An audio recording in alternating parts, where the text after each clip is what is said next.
Hello there, BookTube. And for those not in the know, so if you're watching this, you probably do know, BookTube is what a certain community of people call the YouTube videos about books. And now that I'm expanding to both Rumble and Odyssey, I guess BookTube is going to be the catch-all term for it, even when it's off YouTube. But that's okay. I think we can survive with that, can't we? Now, I've been talking in my more recent videos pretty much about just my life, what's going on in my life, particularly my care and my health. So I've not had a chance to talk about books much, but that doesn't mean that I don't still want to talk about books. And this, please excuse the sun, it is beaming through that door there, like I can practically reflect it into my own face because it's coming straight through the glass door there. But that's fine. It's quite nice. It does kind of give me a glare on one side. But anyway, I wanted to talk about books. Specifically, I wanted to talk about this. Now, this landed on my mat yesterday, and I've had a flick through it. It is the Folio Society Spring 2022 collection. 11 beautiful new editions for book lovers. That's just the new ones in the spring collection, but there are some really nice ones in here that have been around since the winter collection of last year, and some that are ones that they're bringing back from previous editions as well. There's some really, really good ones in here. I want to talk about this because it made me think about something, and that is that my book collection is quite large. I have a book collection of around 300 books. I don't know exact numbers, but around 300 is probably close.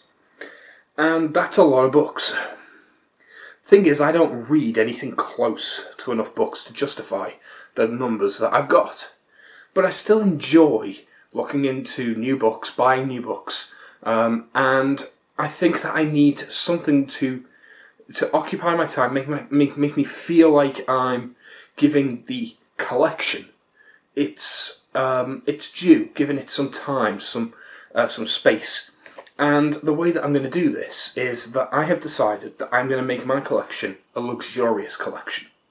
I have the 300 books. I'm not adding any new books to that. Now, that doesn't mean I won't ever add a new book, but that means that I am not going out of my way to buy new books. I have loads that I haven't read. Of those 300, I have read maybe 50 altogether. So I have over 200 unread books on my shelves. And they're all books that I've watched videos on BookTube where someone has recommended the book or spoken positively about the book, and that has led me to think that I'm probably going to enjoy this book and I want to give it a go. I've watched reviews, I've seen recommendations, some of them have been bought as gifts, and it's led me to this position now where there are plenty of books that I can read and I don't need to spend any more money, which is a lovely position to be in. But I'm also lucky in that I don't smoke, I don't drink, I don't gamble, I don't own a car, I don't have any pets, and I'm currently single, which is probably the biggest expense if people who have partners are honest. Dates cost a lot of money. So the things like birthday and Christmas presents and just generally doing things costs more money. Just even as something as simple as a takeaway meal suddenly costs double because there's two of you. So yeah. And it's silly because you'd think, well, there's two people, so it doesn't cost double. But oh no. When you're a couple, you suddenly share all the expenses. Somehow, it doesn't matter that there's two people, the amount of money coming in never seems to be double, does it? It is, trust me, it is. You have more money coming in as a couple than you ever did when you were single, but I guarantee that it doesn't feel that way. Anyway, because of that, I have very little that I'm spending my money on. That said, I am reliant on benefits, so I don't have a great deal of cash. But what it does mean is when I do have money to put aside, I like to put it aside and spend it on my hobbies. And those hobbies are video games and reading, generally. I have other smaller hobbies that I do very occasionally. Hobbies that I haven't picked up in a long while. I like to go swimming. Haven't been able to do that in quite a long while. I used to collect and paint Warhammer models. Haven't done that in years. I still have some unpainted. I would like to get back into that at some point. And of course I play games like D&D, but that doesn't cost me any money, which I'm thankful for. I already own all of the books I would need for that, so I don't need to be spending too much money on that. Occasionally a new supplement will come out, which might cost maybe 50 quid in a year total, if I buy, say, 1 or 2 supplements in a year. But yeah, that's it really. So my only big expenses are video games and books. And rather than put money aside as my budget for buying books each month, which I have done in the past, I've decided that I'm going to put money aside, and when I can eventually start affording more things, at the moment I'm still kind of doing what I can to adjust with expenses, especially with increasing bills, but we won't get into that. Let's keep this about the subject at hand. This is probably where my money is going to go, because I really enjoy having a luxurious collection. If I'm going to have a curated collection, I would like that collection to be something that I can look at as an ornate example of my hobby and go, this represents my love. This represents my love for reading, this represents my love for these genres, for this style of writing. So I want to be able to pick out books that I really enjoy and buy them in this format. I'm going to put some pictures up on the screen where I can, so that you can see what these are. There are a few that I've been looking through this that I thought were really particularly good. There's some really nice non-fiction here. None I would particularly want to buy just off the bat, simply because I tend not to read much in the way of non-fiction. I prefer to watch documentaries. There are some lovely ones in here though. The Rise and Fall of the Dinosaurs looks fantastic. That's one of their newest ones. There's the Journals of Captain James Cook. Looks fantastic. On Origins of Species by Charles Darwin looks amazing. They have been trying to push Shackleton's Antarctica, which is very, very nice. Again, not one that I would go for, I think. If I was going to buy anything, probably The Rise and Fall of the Dinosaurs or On Origins of Species would be the kind of thing that I might be interested in. I am looking through the catalogue. There are a few here. Greatest War Speeches of Winston Churchill. The Origins of Totalitarianism. I have no ideas if these are good books, but they seem interesting. They do have The Celts and the Vikings, which is a series of ancient history books that I've seen people collect before. I believe there's more to it than just that, but those are the ones that are in this at the moment. It does say more available online, so I believe there's a bigger collection. The Journey of a Plague Year, The History of Christianity. There is loads here if you really, really wanted to dive into some non-fiction. There's even a little bit of biography and poetry here, which like Long Walk to Freedom, and then some Nelson Mandela biography, which is apparently one of their best sellers. So yeah, there's loads in there for pretty much everyone, but it's the fiction, and honestly, as much as non-fiction is the kind of thing that people like to have a nice big volume of, apparently their fiction is doing a hell of a lot better, because about 2/3 of this is devoted to fiction rather than non-fiction, which is nice because that's what I'm way more interested in. Now, before I do go on and discuss some of the non-fiction, some of the fiction that I'm interested in here, I do want to point out that Folio have started doing these Marvel Heroes books, which look amazing. This is the Hulk one that they've just announced, and honestly, this one is one that I can't imagine I would want it, because I don't tend to read much in the way of Western comics. I've watched the Marvel films, and I'm familiar with Marvel characters. I have friends and family who are interested in this. I see the sun has just managed to dip behind the house now, so I'm not quite covered by the glare, which is nice. So yeah, I'm not generally one for this kind of thing. I enjoy the characters, I enjoy the stories, but I prefer them in film form. But if you're someone who really enjoys Western comics, they've got Spider-Man, Captain America, and the Hulk now. So these look fantastic. They are expensive at £90 per volume, but they are giant volumes. 300 plus pages, printed 4-colour throughout with end papers. It doesn't say exactly how many. Here we are. Selects and introduces 12 tales collected in this hardback edition. So 12 tales.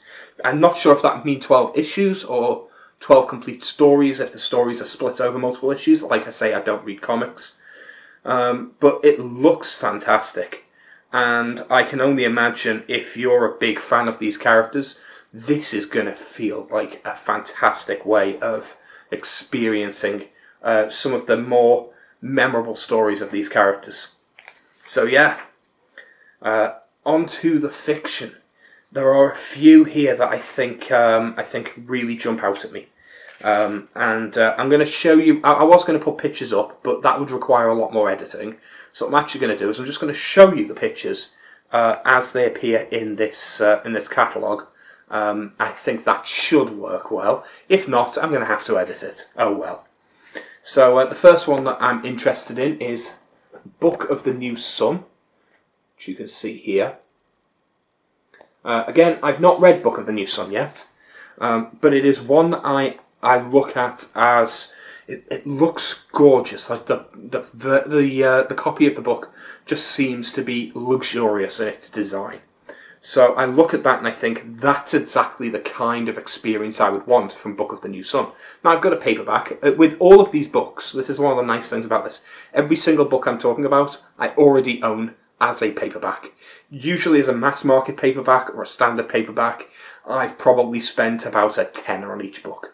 Whereas replacing these, as you can see, Book of the New Sun was £125. This is not cheap. All the books that I'm interested in come to a total of £895, that's the best part of £1,000.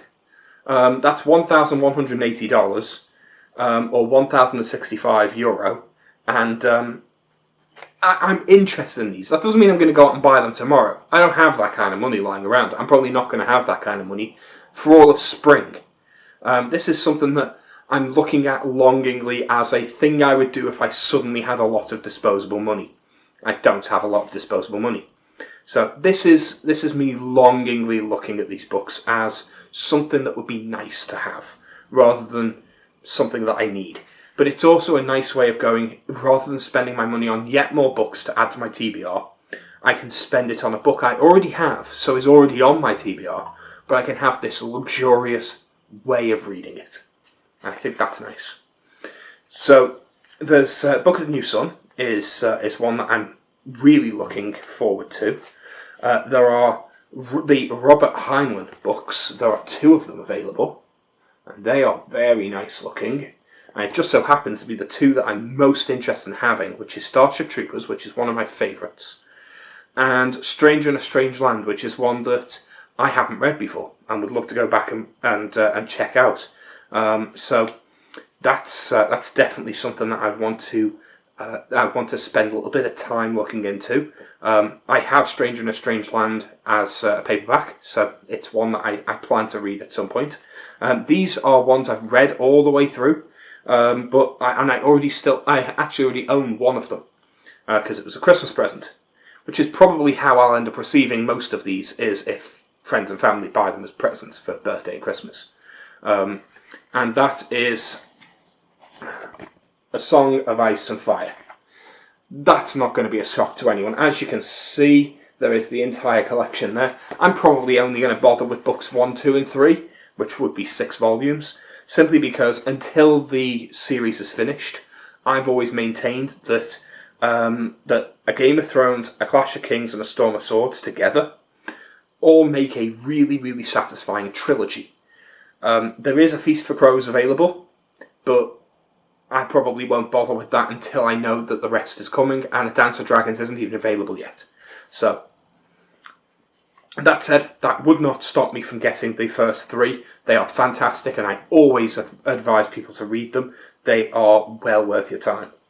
Then there is American Gods by Neil Gaiman. That is one that this is a book that one of my friends has recommended a few times. He is a big Neil Gaiman fan, and he loves American Gods, and he has recommended it as a great example of modern urban fantasy. There isn't a great deal out there, and this is a great example of it that I kind of want to sink my teeth into. Now, I've not read the book. I've seen a little bit of the TV show, but not a great deal. I've not watched more than the first episode and a few clips that have been sent to me. But it intrigues me, and I want to know more. So, American Gods is one that I definitely want to look into. Now, I've read a little bit of Neil Gaiman before, and I wasn't overly impressed with his writing on Stardust, but that was a small book. It was written for children. It's a very different experience. So, Stardust as a film, I think, is much better. And I'm also aware of Good Omens, which is both Neil Gaiman and Terry Pratchett, and I really don't like Terry Pratchett's writing style. So I never read that, but I did watch the TV show, and I really enjoyed the TV show. So it might be that when it comes to reading American Gods, I won't actually enjoy the writing, and I'll just enjoy the TV show. If that's the case, that's okay. Again, I have the paperback, so I can just go ahead and read it. And what I'm going to be saying is, whilst all these are books I'm interested in, I am not going to buy the luxury Folio Society version of any of these books until after I've read them. Because I think that that's an important step. I think that you should love a book before you get a luxury version of it. Okay, so next I have, going past the comics, there are a few in here that I'm not so interested in. Like, I'm not really interested in getting the Michael Crichton books. I'm not interested in Howl's Moving Castle. There's quite a few children's books they've got here. I can't imagine spending this much money on children's books. They have a Roald Dahl collection. They have Howl's Moving Castle. There's a few in here. There's the Velveteen Rabbit, The Little Prince. The Tales of Beatrix Potter, the very traditional children's books. They look gorgeous, but honestly, the Tales of Beatrix Potter is £100. Could you honestly expect to spend £100 on one book for a child and not have them ruin it? It just seems so much to put out there. Like, I'm all for giving children books by all means, but get them shitty paperbacks that they can rag and throw around and leave in a puddle, and then you can dry it off and it's still readable at the end. Give them until they're at a point where they know how to look after stuff, and then let them have luxury books. Let them have a love for reading with a book that they're allowed to just rag massively because it won't matter. It's cheap, it's easily replaced, and it's just a book. It's just something where they can really get to grips with it. If you give them something they need to be gentle with, they're going to be afraid to read it. So I can't understand giving this to a child, but I suppose there's probably a fair few people who would want to buy those kinds of books for themselves as a nostalgia trip. A book they loved as a child that they now, as an adult, want to have a very nice copy to look back on. I've tried doing that with Roald Dahl books. I read all of Roald Dahl's books as a kid. Probably my most read author, actually, if I'm honest. Either Roald Dahl or Enid Blyton, both children's authors I read a hell of a lot of. Enid Blyton almost certainly tops out my list as my most read author by quite a long way, actually, now that I think about it. But I couldn't. I went back, I tried reading Roald Dahl. It's so childlike that I just found it boring. I found it really, really boring. But that's okay. I'm an adult. I'm not supposed to be reading children's books now. So I'm okay with that. The next one, however, I say children's books, I mean like very young. Like young adult or even middle grade books can be quite enjoyable as an adult if you're reading them with the right mentality. So I'm not so sure. Like, certain children's books I think I can enjoy, and a great example of this is this next series, which is His Dark Materials. Now, there's His Dark Materials, and there is the first Book of Dust as well, which I kind of want all of these. These look gorgeous. Now, I have His Dark Materials, I have the Book of Dust 1 and 2, and there isn't the second Book of Dust out in Folio yet, though I suspect it'll be coming, given that they've done all of the previous ones. All of these look gorgeous. And, yeah, I kind of want them all. But to have all 4 of these books by Philip Pullman would be over £200.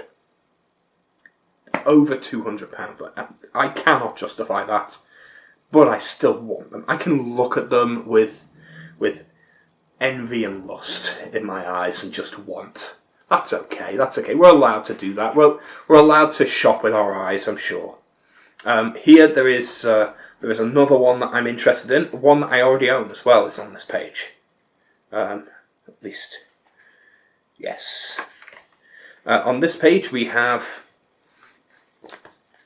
1984, which I already own, and The Master and Margarita, which is the one I'm actually interested in.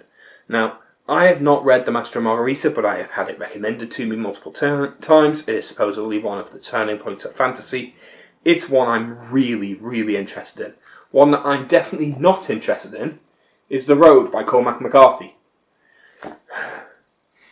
Now, Cormac McCarthy is not on my my reading list until next month, when I'm just going to be doing a deep dive. But I have read a little bit of Cormac McCarthy now, and I cannot stand Cormac McCarthy. I genuinely cannot fucking stand his writing style. It is horrific. So the only way I can experience Cormac McCarthy and even potentially enjoy it is in audiobook form, because his writing style is horrible. It's just horrid. I cannot stand a single thing he writes. I'm sorry, but if you're supposed to be an author, I don't care how you justify it. Sentence structure, punctuation, and proper grammar are not optional.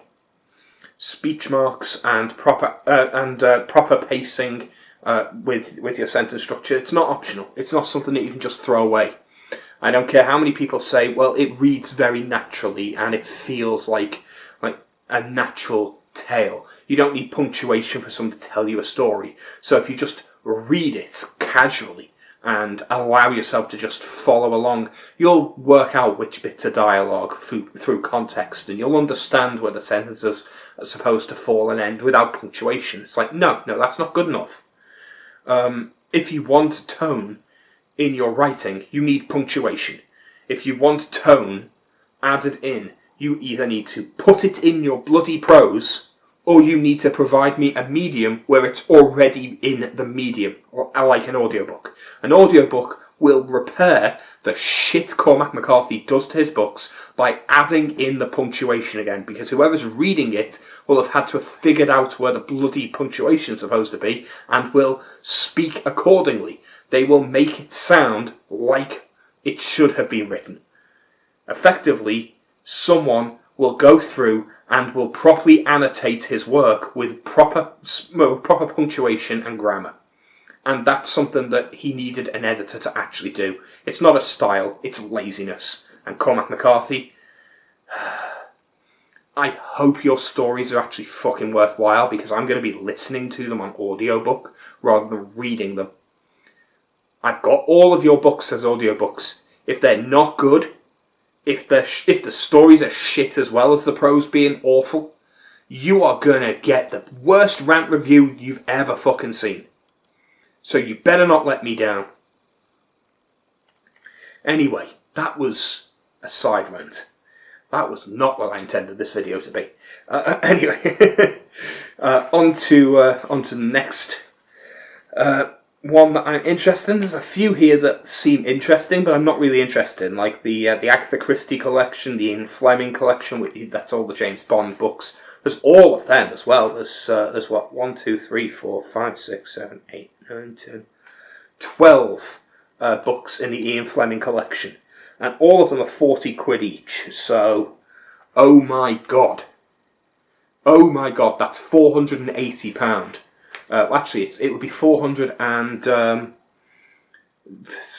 it would be 470 £79.40 something, I think, because it's actually 5p less per book. But anyway, yeah, that's way too much. Almost £500 on just a set of books, just one set of books. That feels way too much. That stings. Like the idea that you could spend more money on just the set of James Bond books than you would spend on a PlayStation 5 new from the shop just seems wrong somehow. There's a really nice Jane Austen collection, which, if I was more interested in Jane Austen's work, I would consider that. There's a few in here actually that I really like the look of that I won't be getting simply because I already have a decent version. Like there is these, which is the Bronte Sisters books. I already have a single bind up of, in fact, these exact 3 books.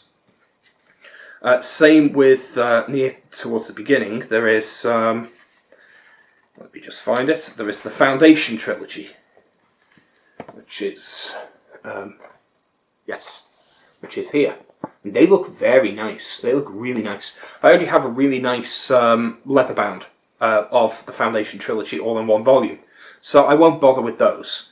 They are very nice looking though, and they would be fantastic for any collection. They would, of course, be quite expensive.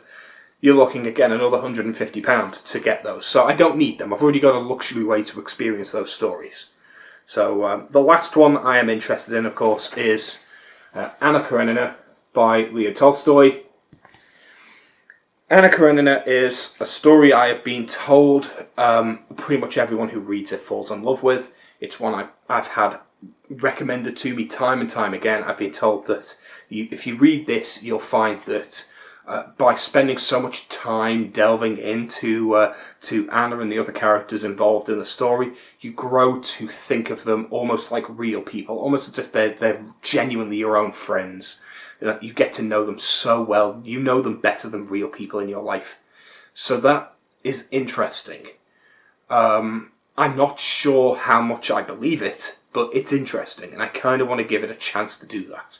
A lot of people say that War and Peace is his best work, but I've seen more people on BookTube talk about Anna Karenina as one of their favourite books than I have War and Peace by quite a long way.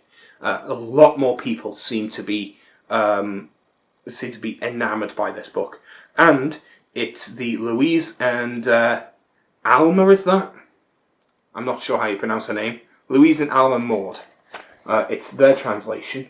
And apparently that's one of the best translations. So there's no reason not to pick this one up. It's £85, which is expensive for a single book, but it is a big book and it's a nice looking volume. There's quite a few in here that I really like. And I think this is probably the strongest catalogue that I've seen Folio put out yet. Now, I've been a member of the Folio Society for a little over a year, and I've seen some of their previous collections. This, I think, is their strongest yet, and I have one of the Folio Society books here. This is the one I've been reading this month. This is Something Wicked This Way Comes by Ray Bradbury. Now, Something Wicked This Way Comes is... It's sort of a... It's a horror-esque fantasy kind of story. A very low on the fantasy, I would say. More psychological or maybe even whimsical horror, depending on how you look at it.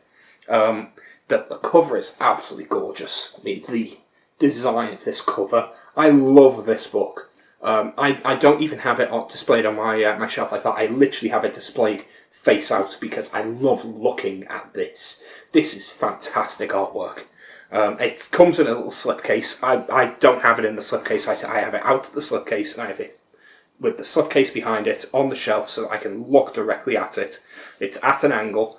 It's in a position where it's not being caught by the sun doesn't shine on it, so it's not going to bleach it or damage it in any way. And I love having this as a piece on my shelf. It's so striking. As soon as you walk in, you can see it, and it's fantastic. I love it for that. But also, the book itself is just such a nice feeling. Like, the illustrations are so nice. They're so captivating. They've got this lovely colour scheme to them. There's a lot of reds and a lot of yellows throughout, and it's very, very striking, uneasy in a way. The prose in here is something I've really been enjoying. I've been reading quite slowly, and I don't want to say too much about the book. There is an introduction, actually. The introduction is by Frank Skinner, who is not someone I would have expected to be introducing this book, but you can tell that this is a book that he loves, and the introduction goes out of its way to not spoil the book, which is a nice touch. I really like that.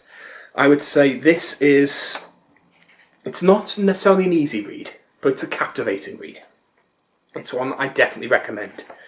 And it's making me really enjoy the process of reading, because I can sit back with this. Now, this is heavy in the hand. It's not one that you would want to read on the move, but I can sit back with this in hand, and I can have this open. It lies completely flat, by the way, and you can have this open in one hand. And I can't read from it for very long, because this hand will start to ache. You'll get aches in your wrist. But I feel like I can read from this and really enjoy the process. It's just the right size for this. Now, I suspect some of the heavier folio books, like Anna Karenina, might not work for this. But also, I found that I can place this on a desk, and I can just flick through quite comfortably whilst holding the book, barely holding it open, and it'll stay open on the page that I want. It'll lie completely flat, and it doesn't feel like I'm damaging it in any way. The spine does not feel like it takes any damage. Everything's really well bound. So this is fantastic. So this is one of the reasons why I want these folio books, because they actually feel really quite sturdy. I don't feel like I'm damaging this at all.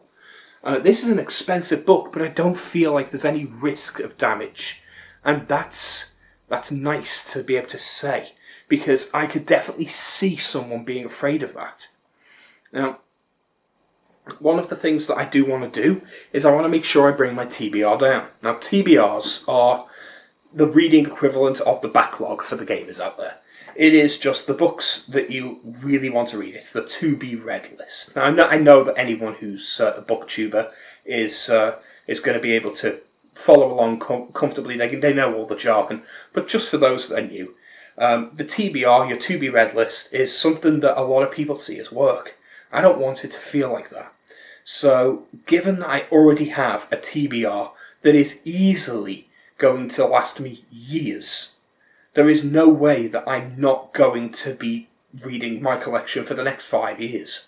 I don't need to add anything more to it. Any new books that come out, I'm ignoring them. I have way too much to read.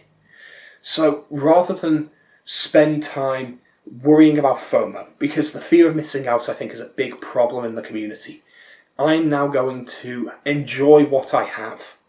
And I'm going to put my money behind celebrating what I want and what I like, so that I could read the paperback copy of Something Wicked This Way Comes. I have a paperback copy of it. It's a tiny little mass market paperback. It's really quite small and inoffensive and pretty standard.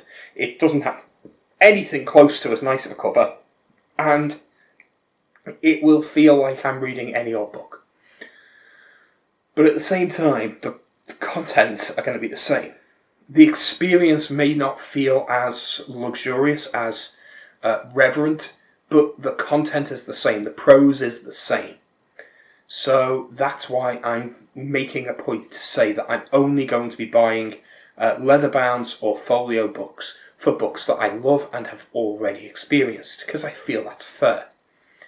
But this will mean that I can I can take what should be the TBR problem and twist it and change it. Now, my TBR is no longer a list of books I have to read. It's a list of books that I have already shown interest in, that I already have available to me, that I can read through and consider for the curated collection. And the curated collection is going to be these lovely hardbacks. And what I'm then going to do is I'm then going to consider, do I want to keep the paperbacks? Because I think I may then donate my paperbacks to a library, depending on whether or not I see any value in keeping both. Because if I already own these luxury books, is there a need to have the paperback? Because if I've already read them once, I'm only going to go back to them for a reread, and if I'm rereading, I'm going to be at home, I'm going to be enjoying this reread slowly, just enjoying my favourite parts. Maybe I'm reading it from cover to cover, maybe I'm just reading a section I want. But however I'm reading it, if I have these nice luxurious collections, I question whether or not I would still need to have my paperback. Something to think on. So I'm going to ruminate on that and consider that, and hopefully this has been an interesting video. I was not sponsored, by the way, before anyone questions. This has genuinely arrived in the mail. I am actually genuinely excited for this. This was not an advertising pitch. Folio has not paid me a damn penny. They have not done it. In fact, they've taken a lot of money off me already. I have paid them. They have not paid me a penny. If they wanted to pay me, I would turn it down. Because if Folio paid me any money, then I could not legitimately take this, look at it, and tell you what I think about it, because if I was taking money for that, that's just an advert, and we've got enough of those on the internet. We don't need more adverts on the internet. I want to be able to legitimately hold this book up and tell you that I think it's great, and know that the reason that I'm saying that is because I actually think it's great, not because someone's paying me to tell you that it's great. I want everyone to know that. So yeah, and this is not sponsored content. This is literally just me looking at the Folio Society collection and thinking this is a good excuse to pour my disposable money, the money I would have spent on other books to add to my collection, on books that I care about, rather than spending it on books that I'm buying just out of FOMO. Because FOMO's not a good thing. Anyway, I'm going to leave it there. Thanks for watching, and I'll see you next time. Bye.